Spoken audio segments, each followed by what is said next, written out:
ভারতীয় রাজনীতিতে বামপন্থী এবং ডানপন্থী এই দুই বিপরীতমুখী আদর্শের মধ্যে সচরাচর খুব একটা মিল দেখা যায় না। তবে আশ্চর্যজনকভাবে কেন্দ্রীয় সড়ক পরিবহন ও মহাসড়ক মন্ত্রী নীতিন গডকরি এমন একজন ব্যক্তিত্ব যার সিদ্ধান্তের সমালোচনা করতে গিয়ে উভয় পক্ষই আজ একই কাতারে দাঁড়িয়ে।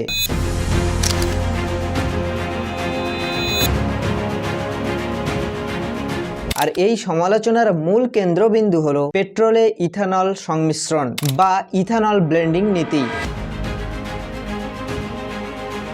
বামপন্থীরা বলছেন আপনাকে পরীক্ষা করতে হয় করুন, কিন্তু আমাদের গাড়িগুলোকে বা আমাদের যানবাহনগুলোকে অন্তত রেহাই দিন। আর ডানপন্থীরা বলছেন এই নীতি দেশের পরিকাঠামোর ক্ষতি করছে। नितिन गडकरी जी, अगर आपको एथेनॉल का उपयोग कहीं करना ही है तो हमारी गाड़ियों को बख्श दीजिए।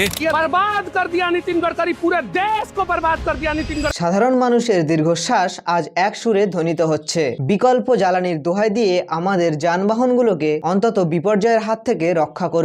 বর্তমানে আমরা পেট্রোল পাম্প থেকে যে জ্বালানি ক্রয় করছি সেটি 100% খনিজ তেল নয়। সরকারের নীতি অনুযায়ী এতে 20% ইথানল মিশ্রিত করা আছে, যাকে বলা হয় E20 ফুয়েল। সাধারণ ক্রেতাদের ক্ষোভের কারণ হলো 100% পেট্রোলের দাম পরিশোধ করে বাস্তবে পাচ্ছেন মাত্র 80% খনিজ তেল। আর এরই ফলে যানবাহনের ইঞ্জিনে বিরূপ প্রভাব পড়ছে, মাইলেজ উল্লেখযোগ্যভাবে হ্রাস পাচ্ছে এবং বহু ক্ষেত্রে ইঞ্জিন স্টার্ট নিতেও সমস্যা করছে। 3,500 रुपए का कल मैंने तेल भरवाया था, लिटरली आधा हो चुका है। मेरी गाड़ी की माइलेज पहले 12 की थी, वो कम होकर 9.5 की माइलेज हो गई है। बहुत प्रॉब्लम है, स्टार्ट ही नहीं होता है। যে পরিমাণ অর্থের পেট্রোল ক্রয় করলে গাড়ি যে পরিমাণ মাইলেজ দিত সেই তুলনায় এখন প্রায় অনেকটা কমে গেছে। সমপরিমাণ অর্থ দিয়ে যখন পেট্রোল ক্রয় করা হয় এবং মাইলেজ কম পাওয়া হয়, সুতরাং সাধারণ মানুষের পকেটেই টান পড়ছে। ইথানল কি? ইথানল হলো মূলত আখ, ভুট্টা বা নষ্ট হয়ে যাওয়ার মতো প্রাকৃতিক উপাদান থেকে তৈরি করা হয়। প্রথমে এগুলোর মিষ্টি অংশ বা শর্করা বের করা হয় এবং তাতে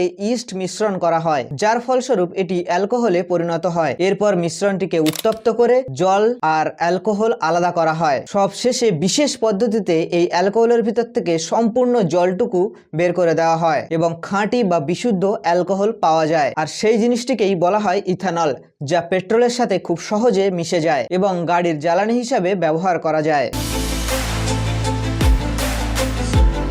थोड़े देर चलाने के बाद, थोड़े दिन चलाने के बाद फ्यूल पंप की जाली जाम हो जाती है।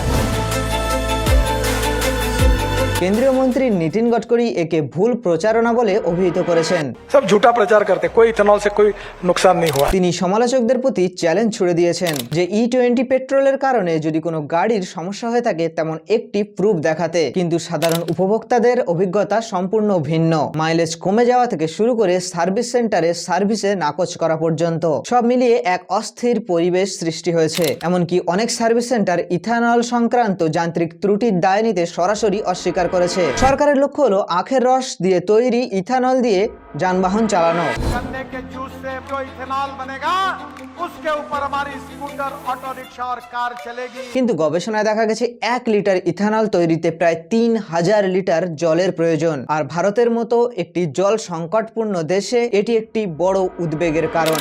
Producing 1 liter of ethanol takes 3000 liters of water.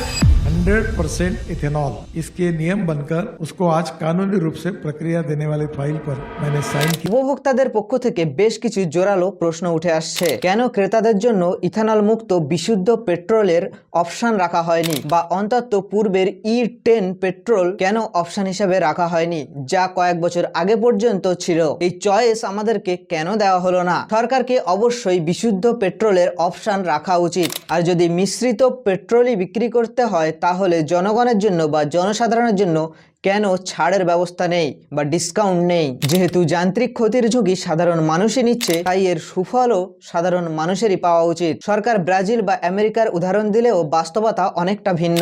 ব্রাজিলে E27 বা E30 সফল হওয়ার পিছনে দীর্ঘদিনের গবেষণা ও পরিকাঠামো কাজ করছে। আমেরিকায় E10 হলো সাধারণ মান, সেখানে E85 পাওয়া গেলেও তা ব্যবহারের জন্য বিশেষ ফ্লেক্স ফুয়েল ভেহিকেল প্রয়োজন। সাধারণ ইঞ্জিনে উচ্চ মাত্রার ইথানল ব্যবহার করলে তার ক্ষয়কারী প্রকৃতির কারণে ইঞ্জিনের রাবার সিল ও ফুয়েল লাইন বিশেষভাবে নষ্ট হতে পারে। এছাড়াও আমেরিকার মতো দেশে ইথানল মিশ্রিত জ্বালানিতেও ক্রেতাদের বড় অঙ্কের ছাড় দেওয়া হয়, যা আমাদের ভারতে অনুপস্থিত। 2003 সালে E5 দিয়ে যাত্রা শুরু করে 2019-এ E10 আমরা এনেছি এবং 2030 পর্যন্ত আমাদেরকে E20 আনার মতো পরিকল্পনা ছিল। সেখানে আমরা কিছু সাল পিছিয়ে অর্থাৎ 2025-এর মধ্যে E20 অ্যাচিভ করেছি। হ্যাঁ, এটা একটা বিরাট বড় অ্যাচিভমেন্ট, কিন্তু যে পুরানো ভেহিকেলগুলো অলরেডি বাজারে ছিল বা রাস্তায় ছিল, সেই পুরানো ভেহিকেলগুলোর উপায় কি হবে?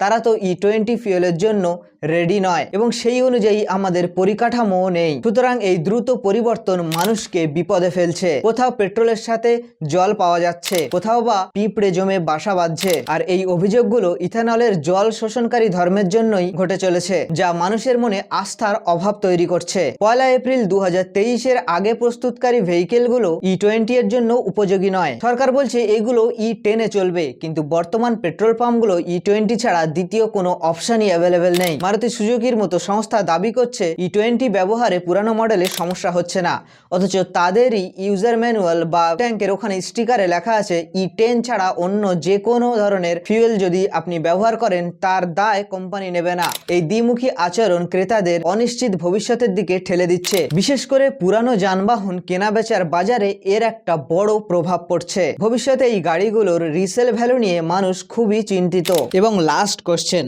সরকার কি পাগল হয়েছে? কেন আখের রস আমাদের গাড়িতে দিতে চাইছে?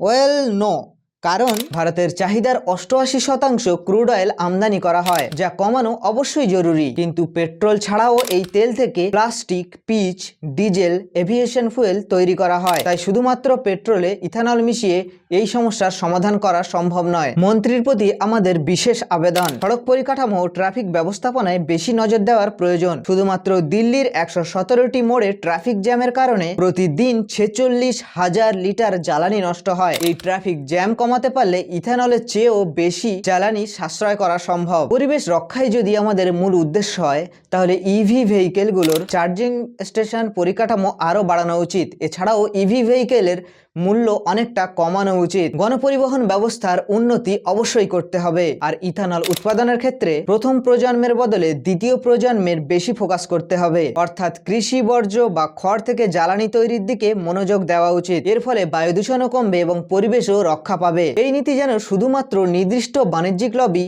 বা রাজনৈতিক স্বার্থ রক্ষা না করে, বরং সাধারণ মানুষের প্রকৃত সুরক্ষা ও সাশ্রয় নিশ্চিত করে। কারণ যে যানবাহনগুলো আমাদের কাছে অলরেডি অ্যাভেলেবেল আছে, অনেক আগে থেকে আমরা ক্রয় করে রেখেছি, সেই যানবাহনে যদি এই E20 ব্যবহারের কারণে সমস্যা আসে, সেটা হুট করে একদিনে আসবে না, সেটা ধীরে ধীরে সময়ের সাথে আমাদের সামনে এসে পড়বে।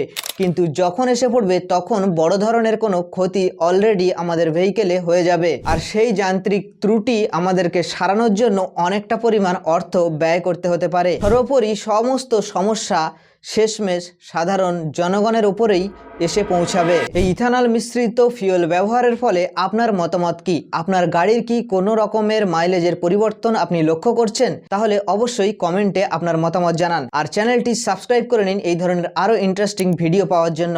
যদি ফেসবুকে দেখে থাকেন অবশ্যই ফলো করবেন, একটি লাইক করে দিন। দেখা হবে অন্য কোনো ভিডিওতে। Bye bye.